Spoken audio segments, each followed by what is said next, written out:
akuzohen për dele. Shtë të themun, delet çfarë janë? Është ironie.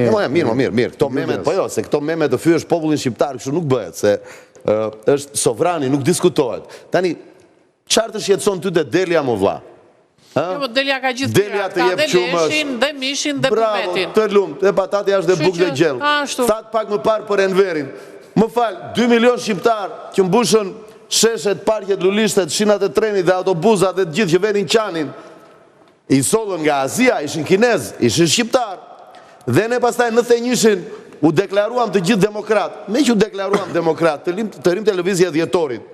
Ky lideri, se kemi dëgjuar këtë që ajo fenomen mi, ajo legend mi, e ke parasysh këto gocat e vjetra në mosh që i thoshin njëra tjetrës që ai që është mbi Zotin, tha një. Është mbi Zotin mi, tha, o mbi Zotin mi.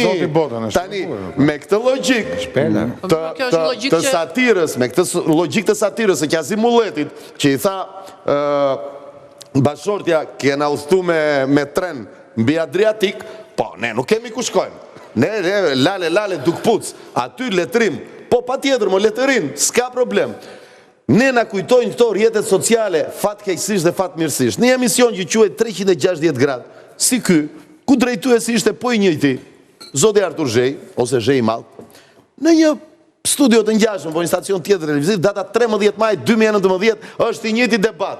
Laert Vasili, Gabo përball, Gjo Kutaj përball, kur diskutohet vjedhja, cila vjedhje? Do më thënë, tani jemi dakord që nuk u vodhën zgjedhjet. Dakord. Pse mori 83? Unë them pse nuk mori 88 o vlla.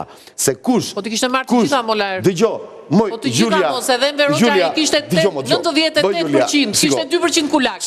Ky duhet i marrë 100%. Julia, çdoam unë e ti në politikë.